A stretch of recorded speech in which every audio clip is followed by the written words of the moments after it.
We are live with the Onyx Path news once again this Monday evening. I know we do appear to be somewhat changeable when it comes to the evenings on which we run the Onyx Path news. Sometimes it's most convenient to run it on a Thursday or Friday, sometimes on a weekend.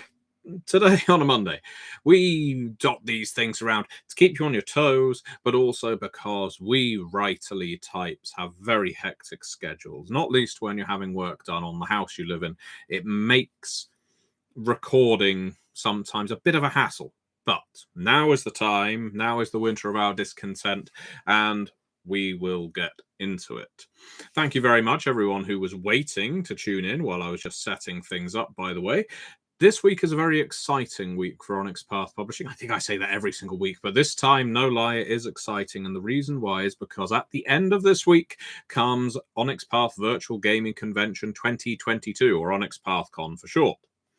And as I have harped on about Onyx Path Con before, I won't go into it too deeply, other than to say we will have, as of the Monday meeting notes today, all of the scheduling up, so you know when to tune into various panels, watch actual plays, or indeed, if you wish, you can sign up to games as well, whether it's to run or to play. And speaking of which, if you're running a game, you take 50% of the cut of whatever you decide to charge to play that game.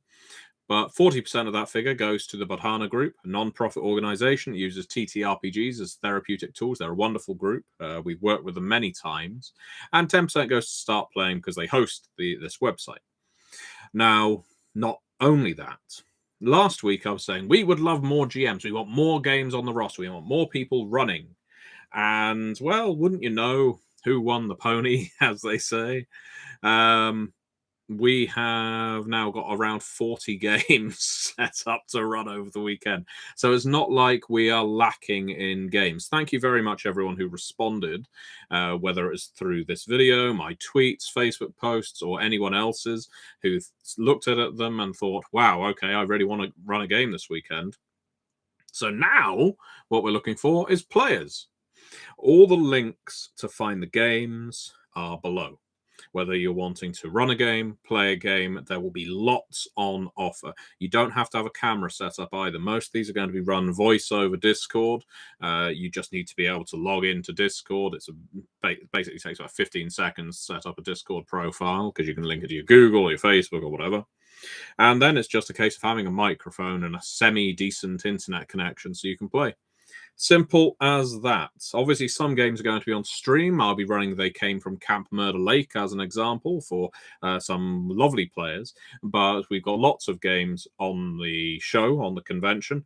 So you can either watch, learn about these games, or you can tune into panels to hear about new game announcements and other such news and hear us talk about our favorite projects. There's lots of things on offer this weekend. So if you have a spare hour, 2, maybe 3 over the weekend, consider dedicating it to either watching or participating in some of the games that are on offer, because I promise we're going to make it as entertaining as we can. What else happened? Well, last week on Wednesday, we released Tales of Depravity! As is tradition, every They Came From book ends with an exclamation mark. If you find one that doesn't, throw that book out. Doesn't deserve to be here. The exclamation mark is an integral part of the They Came From experience, and none more so than Tales of Depravity, a wonderful scenario sourcebook for They Came From Beyond the Grave. I co-developed this book with Hiromi Kota, fantastic developer. Keep your eye on them. I've not seen a project Hiromi has touched that has gone badly. No pressure there, Hiromi.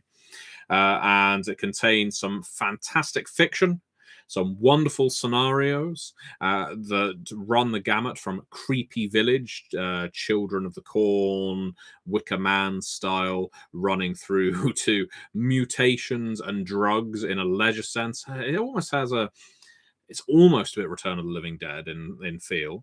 But then there's ghosts and all kinds of weird things.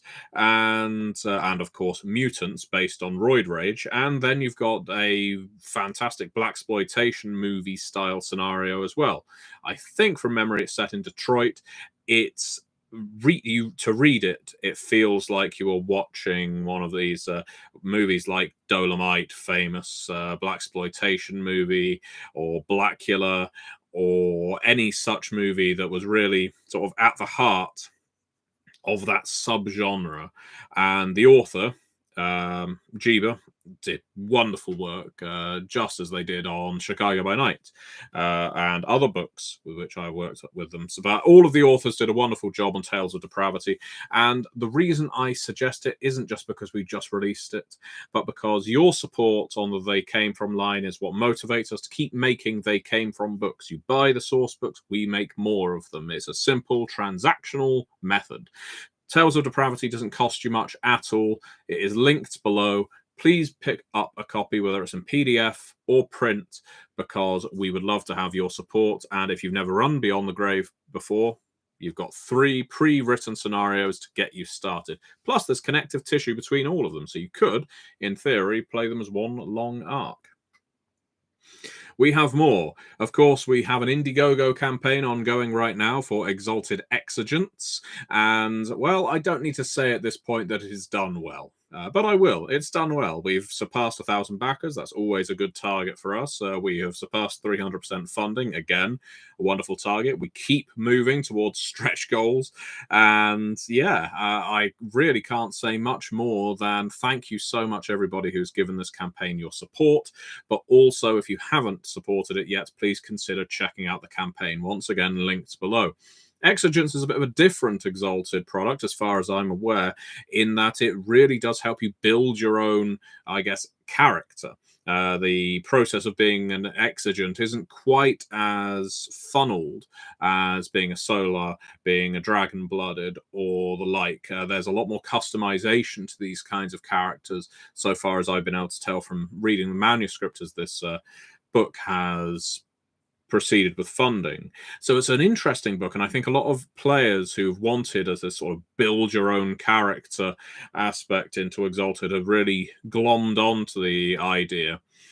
If you at all are interested in Exalted and haven't known when to jump on, Exalted 3rd Edition Core plus Exigence make a fantastic pairing, and of course you can get the Exalted Core at a pretty low cost by picking up in PDF as part of the Indiegogo campaign. I've heard some people say, I don't want to back on Indiegogo because it takes my money up front.